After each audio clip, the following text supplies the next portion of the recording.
Good morning, everyone. It is morning here. Thanks for joining me on the Knitting Equestrian podcast. My name is Karina. I live in Western Washington State with my partner, our 2 kitties, and 2 horses. I'm recording on Monday, September 12th of 2022.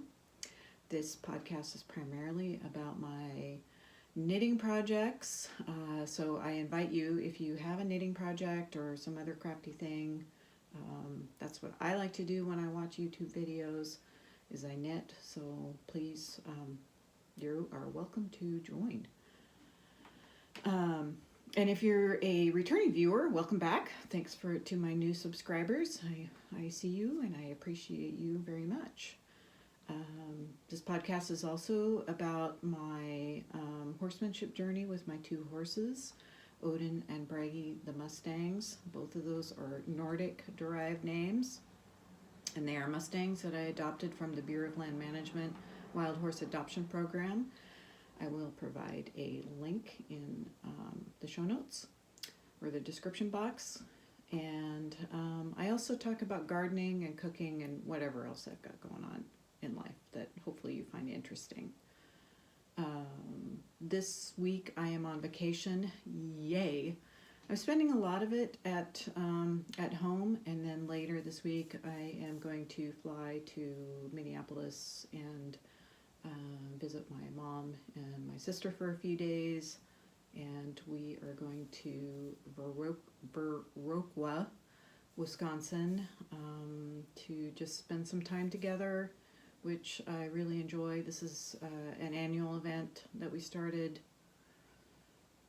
2017, I think, that just the 3 of us have gone somewhere together and just spent a few days to enjoy each other's company. So it's been really fun, really enjoyed this tradition we've established. And we typically do it around this time of year, and part of it is my mom's birthday this month. Happy birthday, Mom, early. And also my late grandmother's, who is my mom's mom, her birthday is in the beginning of October. So this is a kind of a perfect time to just celebrate family, and especially the women in our family, I think. So that's what I'm up to this week.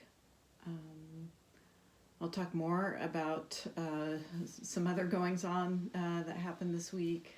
They're mostly good, but first on to the knitting. Just wanted to share with you an old finished object. So this is typically what I do, is I start and just kind of show off something that I have knitted earlier. So this is a ribbed sock. This is, whoops, it looks like I'm getting a hole already. I just finished these earlier this spring, and it's a ribbed sock. So I need to do a little bit better on the sewing up the toe, because I just kind of poked my finger through that seam. I used Kitchener stitch, and looks like I could reinforce that a little bit. So this is out of Paton Kroy yarn. I did the, I don't have sock blockers, so here's my hand. So I did the heel flap and gusset, which that's the only heel I've ever tried. I like it. It fits my foot really well. I find it pretty straightforward to do. You know, some people are intimidated by the heel flap and gusset. If I can do it, anyone can do it. I've never tried the like the afterthought heel, or really any other kind of heel. So, well, oh goodness, I'm getting another hole here. So I get to work on my darning skills. So anyway, this is probably got this pattern out of a sock book. It could have been the Master Sock book by Ann Budd, is my guess, is where I got that pattern. There's just hair all over it. It's my hair. So I've been wearing these socks around a little bit, but it's been awfully warm, so I don't wear them quite yet. But it looks like I just have a little few repairs to do before I can wear them in earnest for fall. And my newly finished project, I'm super proud of this. This is the Adelyn tee that I've been working on. So this is the lace pattern, just kind of all you know, in person. Here's the sleeves, kind of a simple, just flap sleeve that kind of draped nicely. This is out of Noro yarn. And I don't know if you've heard, but the founder of Noro Yarns recently passed away, and which is unfortunate. This Noro Yarns is a Japanese company with some really great qualities about it. And I think I heard that the son is taking over, and I hope that's correct. But this yarn is really soft. It's a cottony yarn. So this was a little bit of an adventure. This is a Berroco pattern. And it calls for Berroco, almost always, no, always, calls for Berroco yarn. And I had this Noro yarn that I was going to use for a different project, and I thought it would be suitable for this project. So I made a gauge swatch because it was a different yarn, and I thought I did the math fine, but that was incorrect. Or the other possibility is I just picked the wrong size of in the pattern. That is also a likely possibility. So the pattern suggests a certain stitch count for your best size, and I think it said it had positive ease. So I picked the size that I always pick, which is kind of typically a large size. And it just ended up being way too small. So I learned a new skill, and that is adding, this is knit in pieces. So you knit the front, you knit the back, which is primarily stockinette, and the front, which is primarily stockinette, except for this lace part.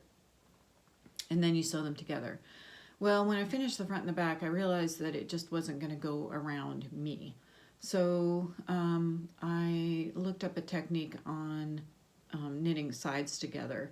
And so what I did, I'm going to put my computer over here that has my notes on it. So what I did is I ended up starting, let's see if I can show you. So I ended up starting here, and I put these kind of, so I started here on this side, for instance, and then I just did the ribbing, and then I attached it to this side. So instead of sewing it together, I just made this, and I don't know if you have a glare, and a little design feature. Oops, put a garter stitch in the middle. So maybe I should show you this side, which is better. This is the side I actually started with. So you connect it by knitting this patch in between, and you connect it on either side. So this could have been a little bit tidier, I think. I'm not sure how I would have made that a little bit better. I mean, I think this side turned out, well, I don't know. They're about the same. Anyway, I ended up doing that for both sides, and I like my clothes to be a little drapey and kind of loose fitting. So putting this, it ended up being, with a total stitch count with these two side panels, it ended up being a couple sizes bigger than I originally started out with, which was fine because for the sleeves, I could do the larger sleeve size, and that worked out just fine. So if I'm not making myself clear, please feel free to reach out to me, and I can probably explain this a little bit better, but I hope I'm making sense. So anyway, worn this to work once. Yeah, it's a really comfy top, very nice for summer. I wear a tank top underneath it. And that's about all I have to say about this top. I'm hoping to get some more use out of it this summer, even though it's definitely fall here. It's very cloudy today. It's also very smoky. There are a lot of wildfires, even on the west side of the mountains, and there's smoke coming down from Canada as well. So air quality hasn't been that great. We have had a little bit of rain, so hopefully that'll clear some out. And I can't tell whether the clouds outside right now are smoke. It's probably some smoke and probably clouds. Anyway, so we are definitely getting into the more fall weather pattern. with a little bit more rain here and there. Okay, whips. So I have showed my Songbird mittens before. I have the left one done. I'm getting really close to finishing the right one. I don't know that I will have it done before I leave on vacation. So that's one of the things that I have been doing. Well, let me finish talking about the Songbird mittens. The Songbird mittens are a pattern by Erica Heusel. It's a paid-for pattern, and it's a stranded colorwork pattern. And on the back of the hand is a songbird. And I have done my mittens, and you can see I've shown the in previous episodes, so if you're interested, you can certainly go back. But there's a nifty songbird, and I have done it in, my main color is kind of a bright pink, and then the contrasting color is yellow, kind of a golden yellow. So really pretty, matches a rain jacket, a couple rain jackets that I have. So I'm looking forward, and I'll have those finished for when it's time to wear mittens. So I'm super excited about that, and that's the first pair of mittens that I've ever knitted. Someone told me they're a lot like knitting socks, and I found that to be true. In the previous episode, you can see kind of my disaster with one sock that I somehow made it a very pointy toe. Actually, I'll probably show it when I'm talking about whips also. So anyway, the Songbird mittens that are made out of fingering weight yarn. I think one of the yarns is a sock yarn, so it has a nylon component to it. But the other ones, the yellow or the golden color is 100% wool. Socks. So my self-striping socks. This is a bag my mom made for me. Thank you, Mom. So here is the second sock. So they're kind of a little bit shorter cuff socks. Hopefully I'll be able to finish these. I should be able to finish these socks. So I'm starting to work on the decrease section here, so you can kind of see here the decrease section around the toes. So I'll show you the finished sock that I did that I will end up ripping back a ways. So I ended up with a, you know, I knit primarily when I'm watching TV or watching YouTube, so obviously I wasn't paying attention. And I even tried these on a couple times. One thing that I didn't realize is that the understanding the anatomy of a sock is really important. So there's the heel flap, and then there's the gusset, and then the foot is actually in front of the gusset to basically where you start decreasing to the toe. So this is where I went wrong, is that I didn't make the foot long enough, because I was thinking the foot, you know, like my foot, is from my heel forward. Somehow I understood that toes were different than foot, but I did not understand that heel and gusset were different from foot. So I will be ripping this back. I don't know if I'll go all the way back to the decreases, but at least this much, so I can continue making the sock at the same size as the other one, which will turn out pretty well, I think. That is that. Oh, I forgot to mention the yarn. The yarn is made by Yorkshire Spinners. This is a self-striping yarn. So really pretty. And then I used a contrasting color for the heel and the cuff, just a little pop of color, so it's pink. Doesn't stand out super a lot because the stripes have pink in them. I think these were discontinued colors, hopefully not the yarn company, but yeah, it's Yorkshire Spinners. Nice yarn, and it was very affordable because I bought it on the clearance rack. And then what else? Oh, so last time I mentioned that I was going to cast on a project, and I was wondering if I was going to cast on one project or this project. I opted for the Lola top by, I have to look at this, Kutovakika. She is a Finnish designer. Let's see if I can find it in my bag here. Oh, here we go. This is made out of a repurposed cotton yarn, so I don't really have a lot to say about the yarn itself, because I didn't keep any labels. But what I am going to end up having is a lot of ends. So this is the front. This is crochet or knit in pieces, and this it will have. It's a tank top, so it will have stripes. The pattern calls for holding the cotton yarn together. I don't know what thickness or weight this yarn is, but I tried holding it together and I didn't like it. So I'm hoping that just doing this singly will be fine. I'll find out.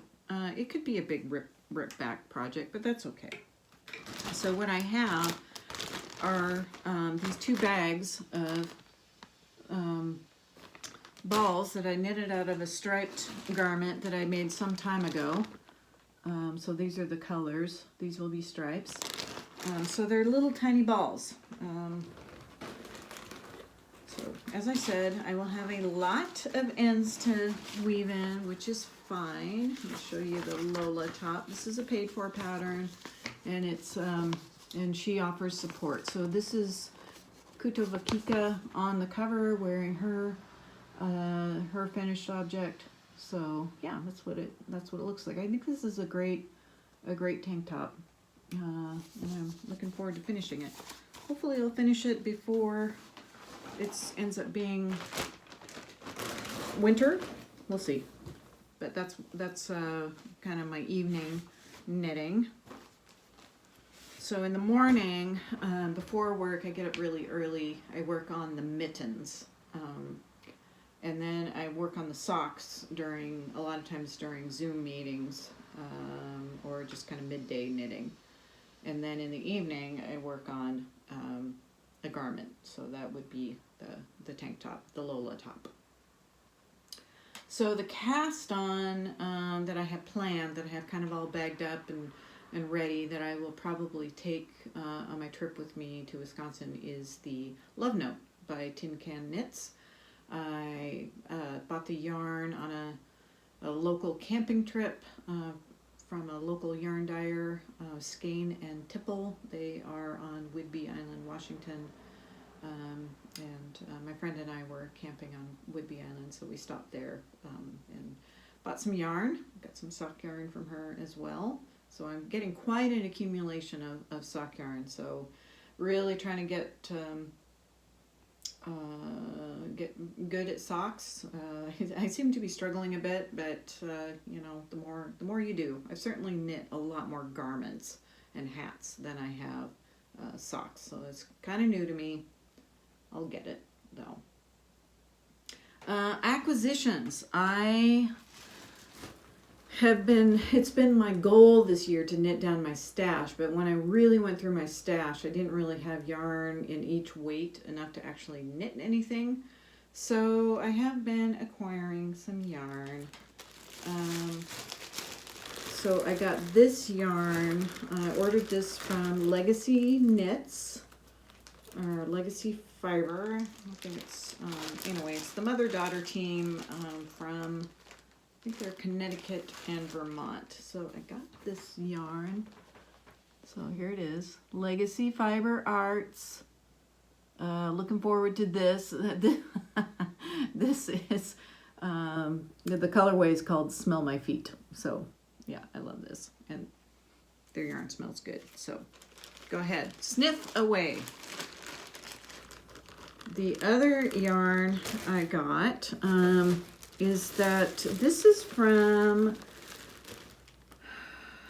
let's see, what's his name? Maybe it's on this label. Nativity. So this is a yarn dyer out of Texas, and is somebody I kind of know. I've known for a long time via the internet community. And this is Fiddle Bit Socks. This is a color I asked for in August. I asked him if he did any, here's the label, Nativity. I asked him if he did any Halloween colors, and he said he hadn't really thought about it, but asked me what I wanted. And I said, I'm kind of envisioning a pumpkin, a jack-o'-lantern at night. So there's the black for night, there's the orange for the jack-o'-lantern, and the green, this green for the stem, and then the yellow for what would be the candle inside of a carved jack-o'-lantern. And so we did that, and asked me what I thought, and I loved it. So what's not to love? So I bought this yarn for Sockoween, which is a sock knit along by hosted by the Bakery Bears. So that's what that's for. Don't know if I'm going to use I may have to buy a mini while I'm on vacation, just to do heels and cuffs. So we'll see if I do that. And then because Nativity does frequent yarn dyeing, and I get their newsletter, I couldn't help myself and I got this. So it's very similar to the sock that I showed you that's in my work in progress. But I guess I'm attracted to this color. Very summer colors right now.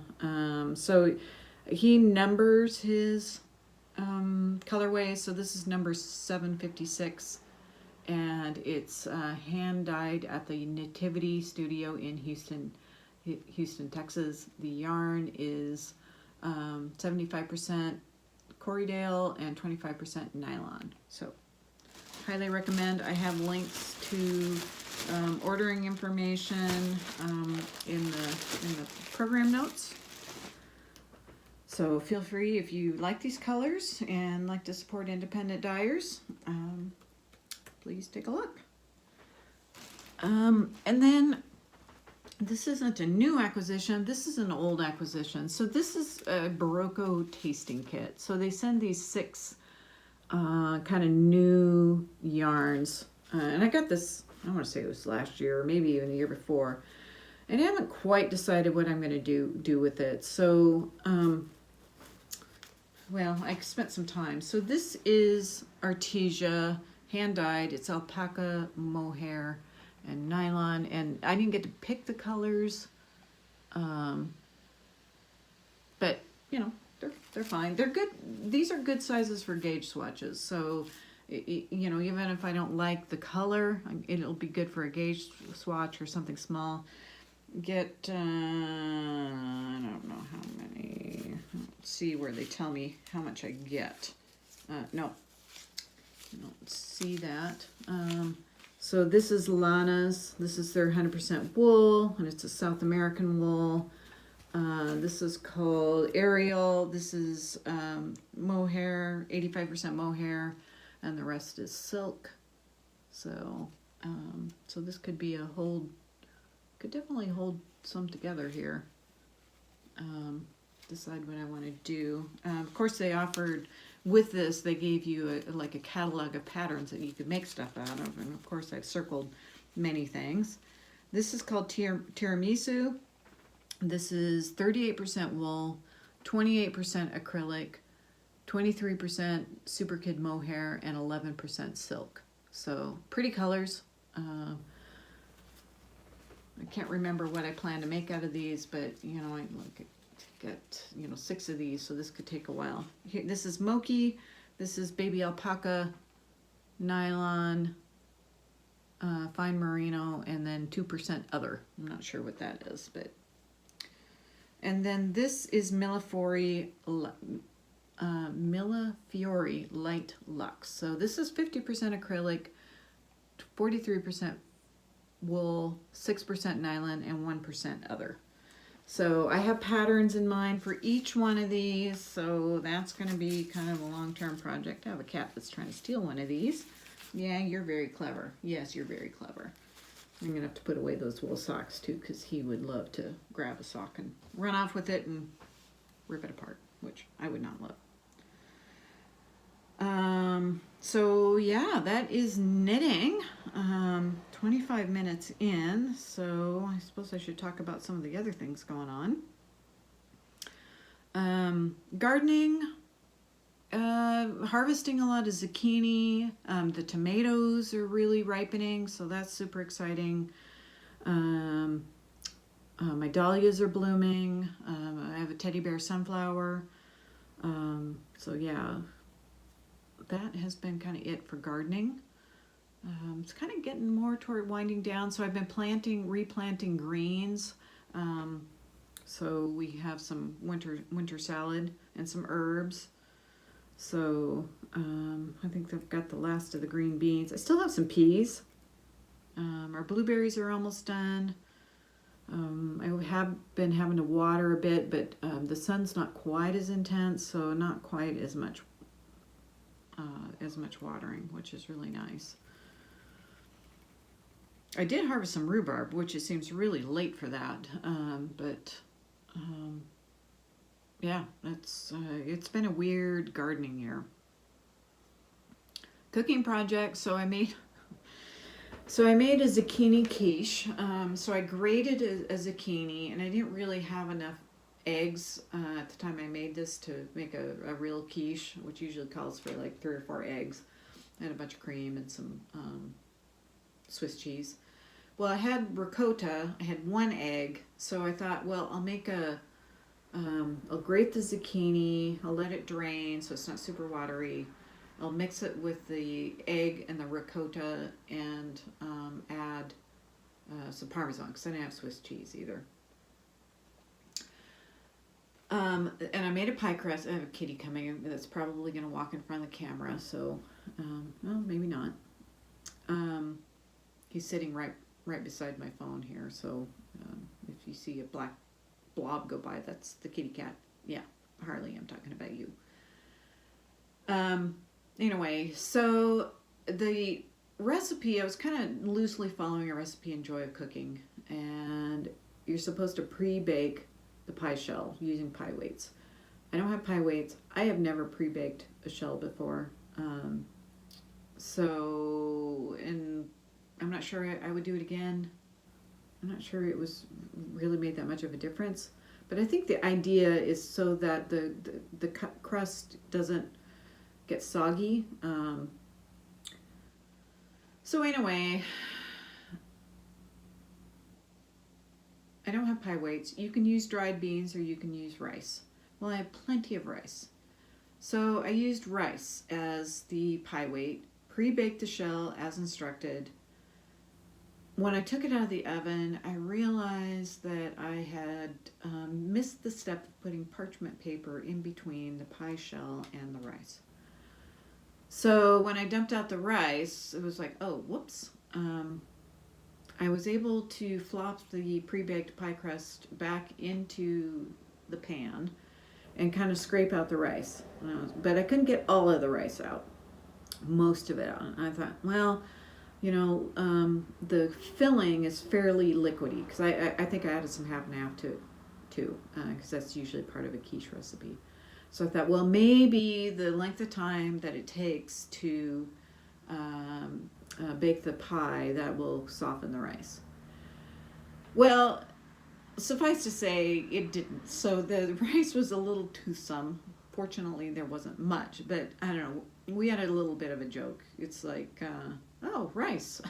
That adds some extra body to this dish. Randy would say, oh, is there supposed to be rice in this? No. So, all that to say, the crust still turned out kind of soggy because the filling is, zucchini is really watery, even if you drain it overnight in a colander. So, for leftovers, I put what I did is that I preheated a cast iron skillet in the oven and then put the slices of pie on top of it, and that helped crisp up the crust, which was pretty tasty. So, and then of course the rice added a little tooth to it. So, live and learn.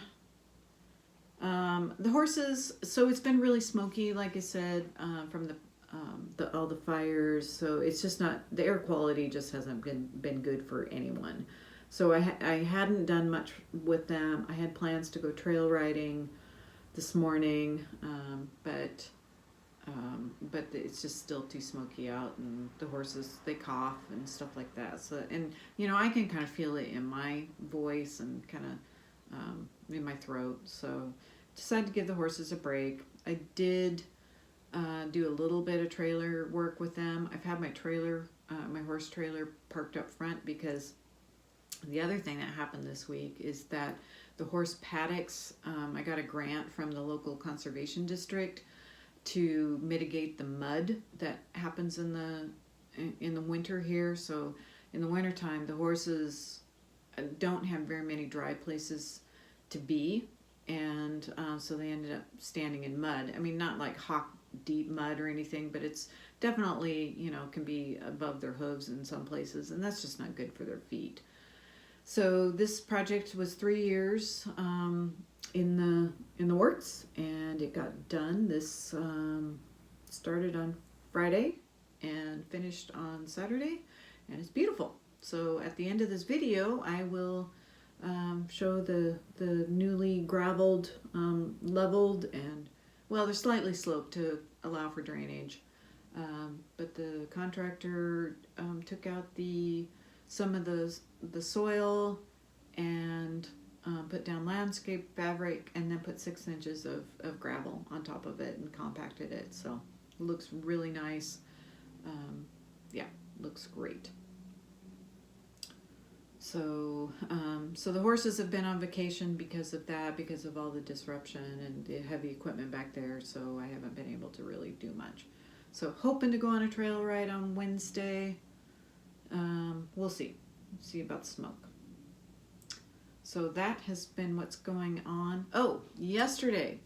So Randy and I bought a canoe, a used canoe, a 17-foot canoe earlier. We bought it in March. Our intent was to go on a river paddle, the John Day River down in Oregon, which is a very scenic river with kind of a distant aunt and uncle, my aunt and uncle, who are getting older, and they thought this could be their last trip. Well, one of them has a pretty significant illness, so in May, when Randy and I came back from a scouting trip, we stopped by their place and had dinner with them, and they said that they would not be able to do this trip. The illness had progressed enough. So it's really a bummer that we did not get to do a trip with them, because they're very experienced canoeists, and it would have been wonderful. So we have this canoe, and Randy has done some canoeing growing up. He's originally from the East Coast. I think I sat in a canoe when I was 12, maybe at a summer camp. No canoe experience. My only impression of canoes is that they're very tippy. There's more of a kayak tradition over here on the West Coast.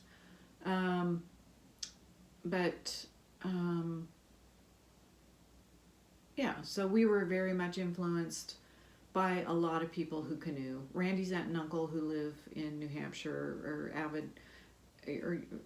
been avid canoeists, and then my distant aunt and uncle here have done lots of canoe trips. So we have done some canoeing. We took the canoe out in May, out on a local lake, and paddled around. I was like, okay, that's fine. I haven't really done much with it since for a variety of reasons. Weather, big factor. We had a really late spring, and then got busy doing other things. Well, some friends of ours also bought a canoe recently, a used canoe. They have a used Old Town canoe. And so we invited them to come up, and they are experienced paddlers. They have kayaks, sea kayaks, river kayaks. And kayaking has been their thing for decades. So it was really, we invited them up to do a paddle up here on the Stillaguamish River, which is near where we live.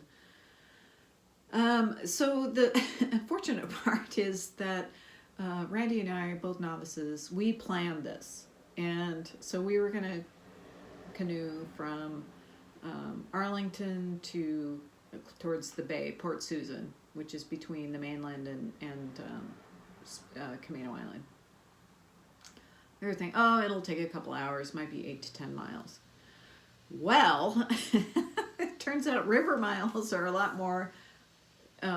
Thankfully the river was low enough that it was very floatable. It wasn't moving quite very fast, but it was like the perfect, the ripply areas were perfect for us, for our skill level.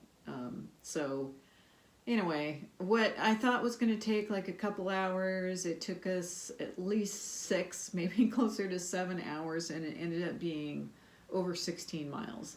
So we were all pretty pooped by the time we got out last night, but it was beautiful.